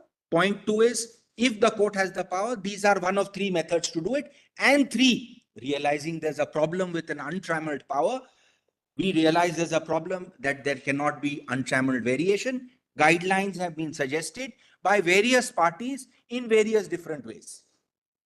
Possibly all of them, my Lord, suiting their particular facts of the case. So everybody has their own, my Lord, guideline, which perhaps will fit whatever factual background that particular individual has to place or perceived injustice. Lord, we are in a position, my Lord, as the learned solicitor, my Lord, we are not here on any particular set of facts. There are weighty arguments. You are appearing for whom? My Lord, I am appearing for UNCITRAL, UNCCI, my Lord. We have intervened as UNCITRAL. There are weighty arguments, my Lord, which have been made on the other side, no doubt, my lord. But I will just, my lord, I think we should step back a little, because I think, my lord, we are proceeding on a bit of a misconception, which is this. My lord, we are treating this as an appeal from a judgment. In our mind, my lord, in the court's mind, that the thinking is that this is in some way an appeal from a decision by a inferior court. And my lord, there are at least, I'll attend them, my lord. My lord, there are at least 3 or 4 aspects which your lordships will consider before coming to the next question is, when can you attack an award? So, my lord, what is critical here is that an award is a baby of a private dispute. It is supposed to be out of the system. It is not supposed to be in the system. It is supposed to be out of the system. There are some implications here. My lord, an award is meant to be final and binding. Very important. It has to be final and binding. It is a consensual process. The moment the arbitrator finishes, his mandate gets over. Consent is over. Subject to, of course, correction and remand. The mandate is over under Article 32. The arbitral tribunal becomes functus officio. So, my lord, there are 2 policy aspects to an award which are not there in a lower court judgment. One is party autonomy, and I'll explain what is the relevance, because I think this is crucial. And secondly, my lord, finality.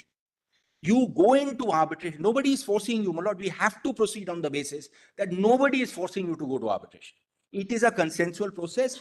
The consequence of this, which has not been, my lord, probably appreciated by the other side, is an arbitrator can be wrong. An arbitrator can be wrong on the merits. He can be wrong on his appreciation of evidence. He can be wrong on the interpretation of law. But the law provides that because I have gone to somebody else other than the courts, courts will never tolerate a wrong order. But I have gone to somebody else, I will take that wrong decision because I want finality. I want a binding award.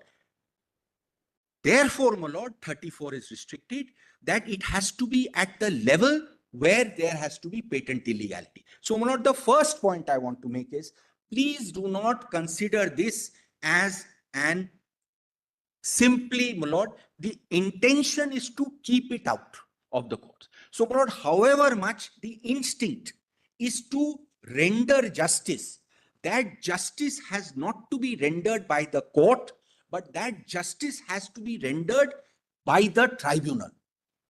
Where your lordships are eager to fix the problem, the first proposition, the law provides and the statute provides that that is a remedy available to the tribunal. And opportunities are given to the tribunal in every stage. A lot award comes if there is clerical, etc., mistake. Then under the old act, section 15, which your lordship was referring to, it went to the court. But that is no longer the case. Section 33 is qua the tribunal. Please keep tribunal on one side, court on one side. 34(4), again an option. Surely the court could have intervened and said, I'm fixing the problem. No, the intention of the law is save the award, go back to the tribunal under 34(4). No, I'm not on the scope of 34(4). Go back to it. No, the third option. Why is setting aside so critical?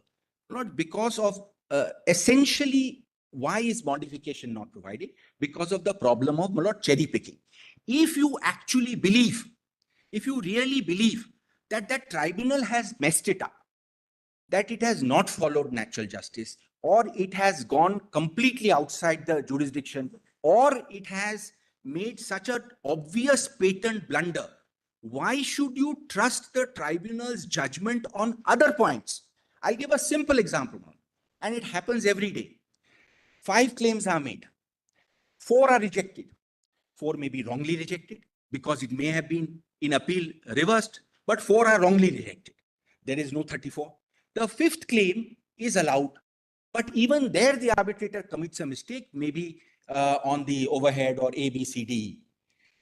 If the court tweaks, let us say 5, What is the consequences? You are cherry picking one part of the award.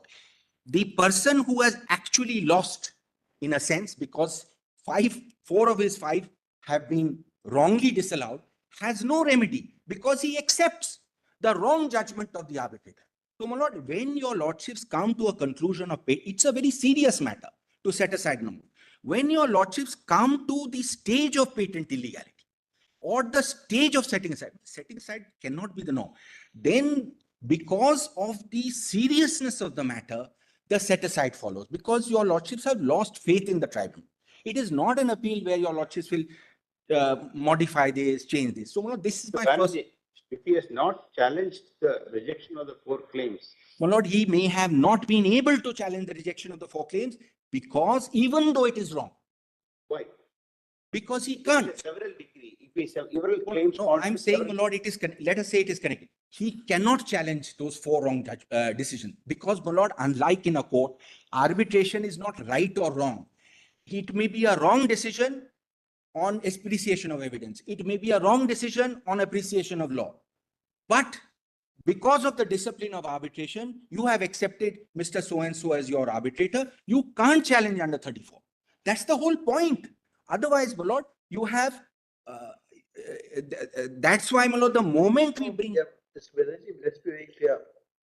There is a viewpoint, and in some countries that arbitration is a compromise adjudication, which has its own weight and disclaimer, but in the United States, there's a big move on that. Twice they have tried to introduce legislations to curtail arbitration. There are issues. I can go. But we are not going into that question. Much further. We are not going into that question. We leave it at that. My lord, we leave it at that. But the fact of the matter is, where we are not saying interfere and modify. We are saying first you will have to come to the conclusion that the award has to be set aside. If you come to the conclusion that the award has to be set aside, then in case the defects are curable, either in terms when a court can interfere and cure them, or then go under 34(4). In fact, what you are arguing is contrary to 34(4). No, I'll just come. Because once you're saying that once you've lost that the arbitral tribunal has not done something wrong or has done something wrong, sending it back again under 34(4) will serve no purpose. No, you're yourself arguing that. Let me not come to you yourself argued to that extent. My first proposition is this. So we are neither tinkering with the clauses on which the award can be. The argument of the other side is do not tinker with the clauses under which the award can be set aside. Yes, if you come to the conclusion that the award can be set aside, then you have 2 options. 34(4), or if it is a curable defect by the court itself, because then you do it. May I just not respond to that? So you please confine yourself to that. I'm responding in legal and practical terms. There are 5 separate concepts here as to how an award can be attacked. I'll hand over my note.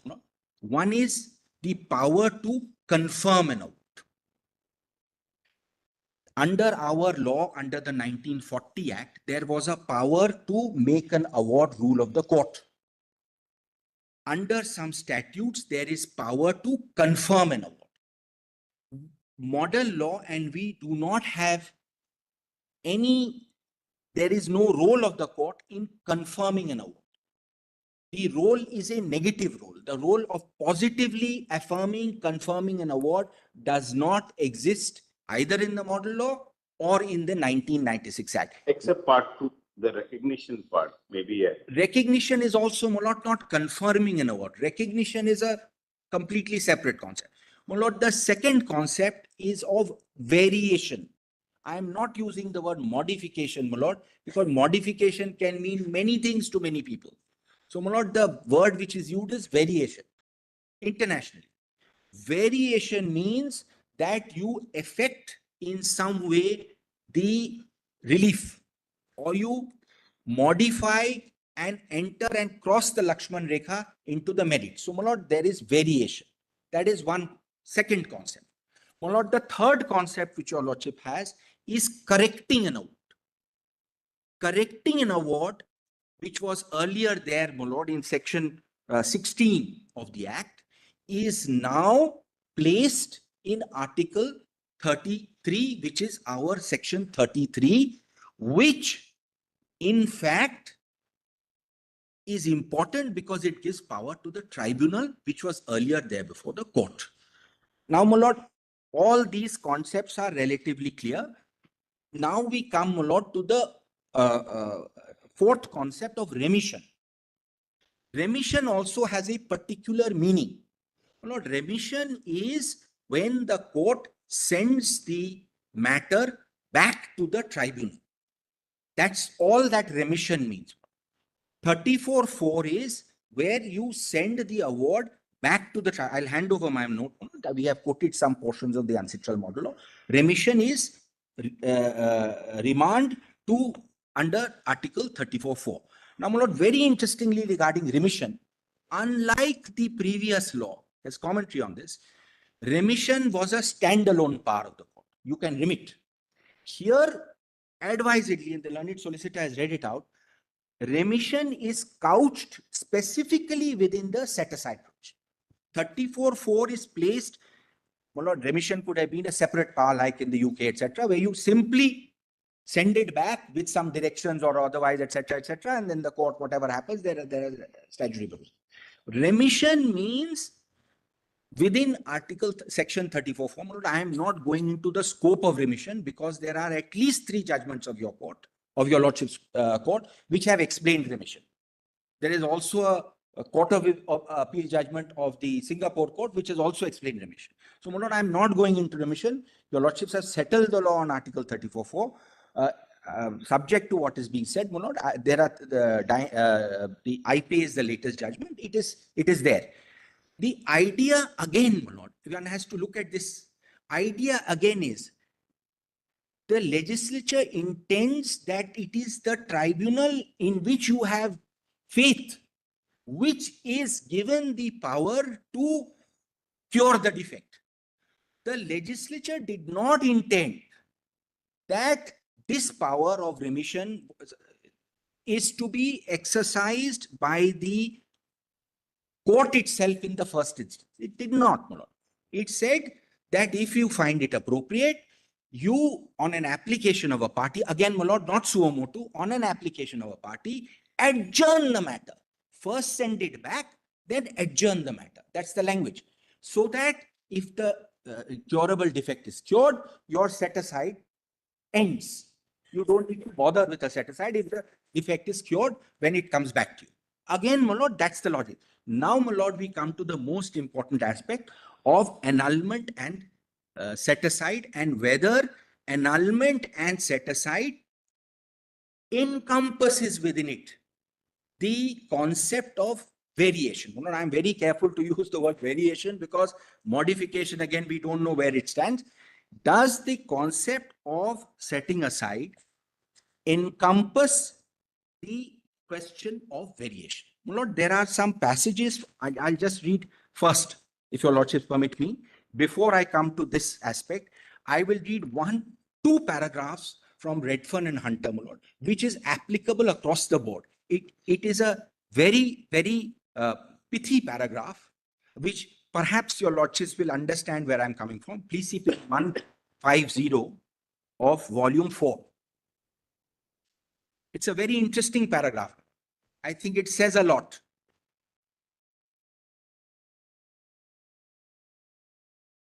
Yeah, we can hand over that. My lord, we can hand over this. I'll just hand over the submissions. Okay. Yeah.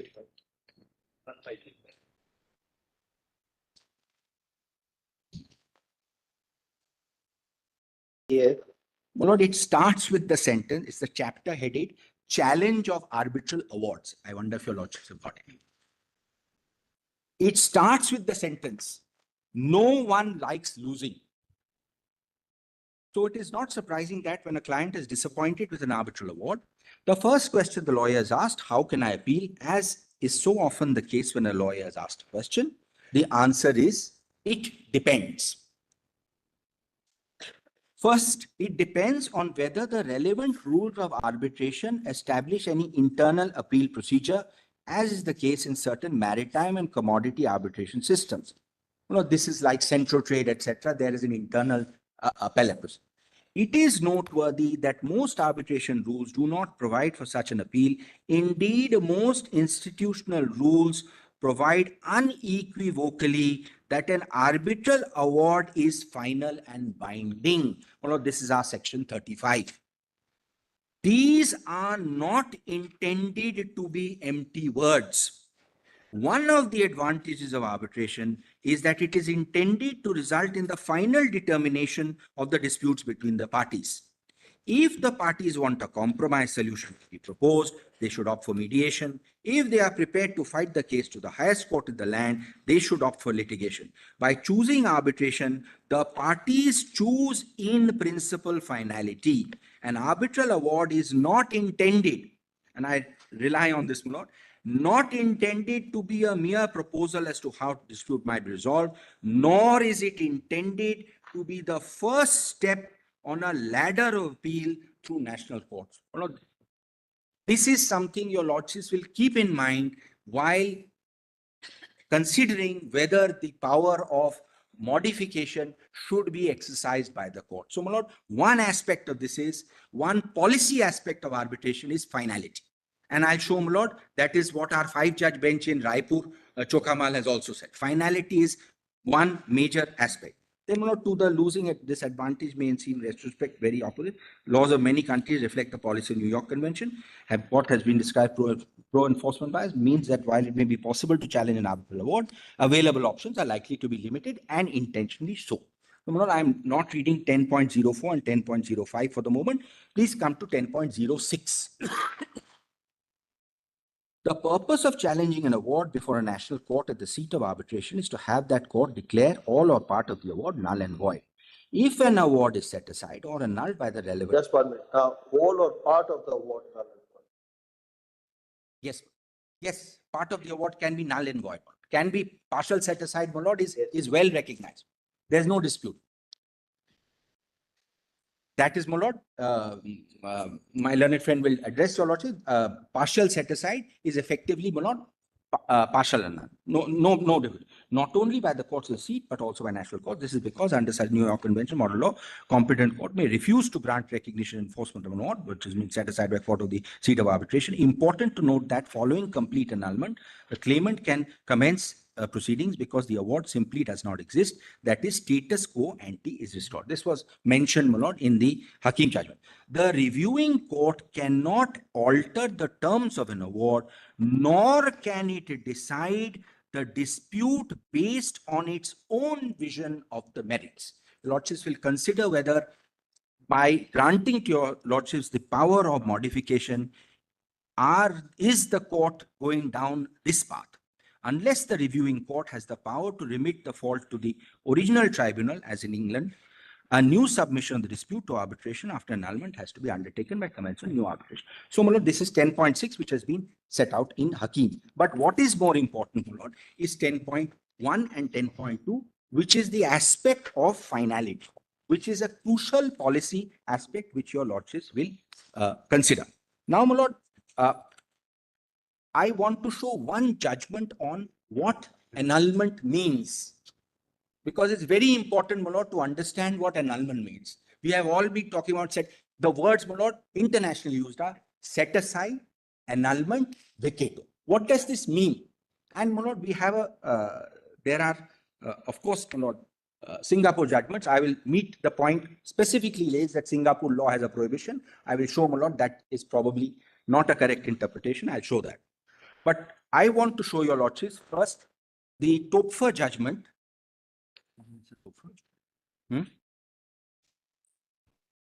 Page 185. 3 very interesting paragraphs. Page 185. The other side had cited modern laminators, learned single judge Justice Endlaw. Obviously, my lord, with the passage of time in the division bench, he perhaps revised his maybe he was wiser is all I can say. But this is a, my lord, there are 3 paragraphs here which have some resonance. My lord. Please see paragraph, please note the paragraph 7, 8, 9, 11 and 14. I will only read 7, 8 and 9. Annulment is intended to be a faster and less, arbitration is intended to be a faster and less expensive alternative to the courts. If this is one motivation expectation, then the finality of the arbitration award is very important. The remedy provided in 34 against an arbitral award is in no sense an appeal. The legislative intent in 34 was to make the result of the annulment procedure prescribed therein potentially different from that of an appeal. In appeal, the decision under review not only may be confirmed, but may also be modified. In annulment, on the other hand, the decision under review may either be invalidated in whole or in part, or be left to stand if the plea for annulment is rejected. Annulment operates to negate a decision in whole or in part, thereby depriving the portion negated of legal force and returning the parties as to that portion. The unilateral model uses term annulment or setting aside. My lord, I put it in my, the ancestral model in English uses setting aside, in French. No, in the, as originally drafted. Setting aside, and in the French, which is the model law, uses annulment. Both are used interchangeably. I put the French law also. This is the same. Oh, but the unilateral, there's a French official version of unilateral which uses term annulment. But annulment in French may mean something different from. It means the same. I have French judgments also, but I'm not going to. But the word which is used is an annulment. No, but the French phrase annulment or the word for annulment is identical. Look, like if I have to find a Hindi word, sorry, if I have to find a Hindi word for setting aside, it may be wider, it may be narrower. My lord, the general understanding of setting aside or annulment or vacation, the other word which is used internationally is vacator. You vacate the award. You obliterate the award. You quash the award. My lord, may I just... In annulment, on the other hand, the decision and the review may be either invalidated in whole or in part, or be left to stand at the plea for annulment. What was the issue over here? My lord, 34 interference in appeal. But they were not going to the question of modification. Yes, modification was also argued. My lord, please just see these 3 paragraphs in order to understand, my lord, what is this concept? In whole or in part, thereby depriving the portion negated of legal force and returning the parties as to that portion to their original litigating position. Annulment can void when appeal can modify. Section 34 is found to provide for annulment only on the grounds affecting legitimacy of the process of decision as distinct from the substantive correctness of the contents of the decision. A remedy of appeal focuses both on the legitimacy of the process and the substantive correctness. Annulment in the case of arbitration, not on the correctness of the decision, rather more narrowly considers whether, regardless of errors in application of law or determination of fact, the decision resulted from a legitimate process. In the case of arbitration, the parties to the agreement create an entirely different situation. Regardless of how complex, simple dispute resolution mechanism, they almost always agree that the resultant award will be final and binding on them. In other words, regardless of whether there are errors of application or ascertainment fact, parties agree that the award will be regarded as substantively correct. Yet, though the content of the award is thus final, parties may still challenge the legitimacy of the decision-making process leading to the award. In essence, parties are always free to argue, not bound by a given award, because what was labeled an award is the result of an illegitimate process. This is the core of the notion of annulment. In a sense, annulment is all that doctrinally survives the parties' agreement. Then patent illegality being introduced in India. My lord, patent illegality... One, Mr. Banerjee. Once patent illegality being introduced in India, will it not, will the unilateral model still be completely applicable? Patent illegality has now been introduced. It was first spelled out by the court as an aspect of will it not impact the whole I will come to that extent as a domestic separately on 34(2)(a) as to, my lord, one argument that... No, I'm not on that. That's a separate argument. Complete reliance, therefore, on unilateral model may not be appropriate once the Indian legislature has brought in the concept of patent illegality. Well, not for this is what was argued by Mr. Kambata, that modification should be restricted to cases of patent illegality. There is a reason he argued that, and my lord, there is a consequence if modification is to be read into the other provisions. There is some, my lord, I'll come to that. But my lord, even a case of patent illegality is not a correction of merits. It's not a correction of merits. We are not saying that. And Neither has anybody argued that. When you in have case of patent an AGM. illegality, it is so extreme a situation that the legitimacy of the process and the fact that it is a legitimate award does not pass your lordship's muster. If you are saying somebody has done something not illegal, but patently illegal, then how can you have faith in that arbitral tribunal? How can you then tinker with it? Then that man has to go. If you genuinely believe that he's done something wrong, which is so illegal that it shocks the conscience and it is at the root of the matter, then he should go. Where's the question then of, my lord, saying, all right, this is okay, that's not okay. No, that's what I'm on. Please see para 11. Just half that paragraph, no, I'll leave it. 14, your lordships will see as to the what is being said. No, this was arbitration in 1940 Act could not achieve the savings in time or money for which it was enacted, merely became a first step in lengthy litigation. Reference in this regard can be made to paragraph 35 Balco. It was to get over that said malady, a law was sought to be overhauled. While under the old Act, award was unenforceable till made rule of the court, for which it had to pass various tests laid down therein. General power authority was vested in the court to modify it. All this was removed in the new Act. New Act not only made the award executable as decree after the time of preferring objection, respect thereto had expired, without requiring to necessarily be made law, but also did away with the condemnation of delay in filing objection. Reason, purpose being expediency. The grounds on which objections could be filed are also such, if it made out, this I would respectfully submit would also apply to patent AL. The only consequence thereof would be setting aside the award. It is for this reason that under the new Act, there is no power to the court to modify the award or to remit the award, etc., subject to 34 under the old Act. So, then I continue. I will not continue reading. The lordship may just note para 14. So, the second limb of my subject. First limb was that we are not looking at a judgment. We are looking at an award. An award has some particular features. The second limb of my argument was that there are conceptually 4 or 5 aspects. Annulment is different. Modification, variation is different. Correction is different. Remission is different. Confirmation is different. All are different. They are all well understood concepts. So, my lord, whether annulment, whether variation of award can be fitted in to the set aside. That's, my lord, my the third proposition, which is the, I'm not even answering, my lord, question, the 3 points. The first is adding words, my lord, that has already been addressed. The third point, which is quite alarming, my lord, is the bringing in of 151. There are some significant consequences. If you bring in 151, you bring in 151, you automatically bring in 115, you automatically bring in Order 41, Rule 22. That reference. No, that's not been argued. What has been said, 151 is not really that way. What has been said is, once you give a power, even on 34, there will be some ancillary and residual powers which flow with every forum. And that's the objective of any procedural section.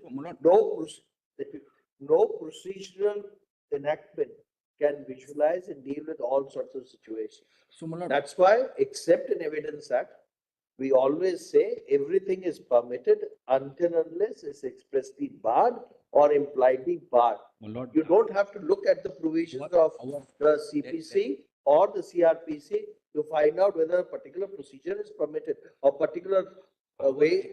And I'll come to the 7 judges on that. Our Act flips it on the head. Our Act, and particularly the way it has been understood, also where lordships were there in the 7 judges, that our Act says, and the 7 judges do say, that Arbitration Act is a complete code. No, that's that fine. portion has not been written. Irrespective of the fact that CPC is a complete code, these are the principles which are applicable to procedural laws. I will go. We are dealing with both 2 aspects, procedural law as well as substantive law in arbitration. my lord, may I just put it in this way? One argument could be you read into section 36, the word phrase set aside, you could read into the word vary. This is one separate argument. And it also says this, CPC and Evidence Act are not applicable to arbitrary. My lord, in fact, very interestingly, under the old act, the other side relied on ITI. ITI has been doubted in MTNL. And the reason for that doubt is that we have understood that because there was an appellate remedy then provided. And my lord, there was a specific provision under the old act. Your lordships will note this. There was a specific provision in the old act incorporating the CPC. Specifically, that which is not there. There were, I think, 41, section 41, specifically bringing in CPC. So, my lord, we have to get out of that, should I say, my lord, CPC mindset for a moment. So, my lord, the question which is put is that why should annulment not include variation? This is the argument. This is the highest that it can be put. Why should it not include? My lord, one, I have already argued, basis, you know, this Topfer judgment, and there are a couple of Singapore judgments which I will show, that these are two different concepts. Variation is certainly possible if you have the power to confirm, or in an appeal. Then, of course, you have the power to vary. But in an annulment, it is a negative power. The difference between annulment and Lord, variation is where the Lakshman Rekha has to do. Annulment is a negative power. What the court does is, and the language is simple, you don't like the award does not pass muster. You set it aside. You stop. Why? Because the next step is always with the initial forum which you contracted to. The moment you cross the Lakshman Rekha, then you are wearing a different hat. You are wearing the hat of virtually appeal. Because then your substitute, that is the sentence which I read in Redfern and Hunter, you are substituting, you, my lords, will be substituting your own vision of the merits into the award. So, my lord, there is a fundamental distinction between annulment and my lord, it is extremely difficult for somebody who wants to do justice to hold back. And sometimes, my lord, it is necessary to hold back in order to do overall justice. And I will make it good. Now, my lord, one argument which was put is squarely by the other side. I have had the benefit, my lord, now your lordships have transcript. So I went and read the transcript as to exactly what was argued. My lord, what is argued is, why look at the Singapore law? They have a prohibition. We don't have a prohibition. The law there is different. The law here is different. That was argued by Mr. Khambata and also Mr. Rai. And my lord, the section that was pointed out was section 47 of the Domestic Act. So, my lord, here is the problem. Our act, as my lords correctly put to me, considers both international commercial arbitration and what I would call purely domestic arbitration in part 1. My lords have 2(1)(f), both are there. 34 makes a slight distinction that 34(2)(a), which has been introduced, is limited only to domestic awards. We do not have two legislations. Singapore has two legislations. My lord, the first legislation that it has is the International Arbitration Act of 1994, which is the model law, which is the, by and large, the sections that we have in part 1. So, my lord, if we are to compare like to like, we will be comparing IAA 1994 with our part 1. The sections which are being relied on to say that there is a prohibition 47 on the court. My lord, again, this problem comes court, tribunal, court, tribunal. The prohibition sections on the court are not in IA 1994. It is in the Arbitration Act. It's all there in the note. In 2001, 47, 48, and 49 of the Domestic Act says you cannot vary except in such situations. So, my lord, it is not a prohibition in that sense. It is a almost, if you read all three, it's almost enabling. But that only applies to purely domestic arbitration where the legislature there has deviated from the model law. We have, my lord, in fact, we had recommended that there should be separate acts. It has not been done. We have only one act that has innumerable problems. But today we have one act, and today whatever interpretation your lordships give on section 34 will equally impact, this is very, very critical, will equally impact ICA situated in Delhi as also domestic arbitration. It will impact clearly. And it will have a very serious, my lord, impact across the board. My lord, so far as domestic awards are concerned, and those two judgments, my lord, AK and ALC, and the other judgment shown by the learned solicitor, I will show.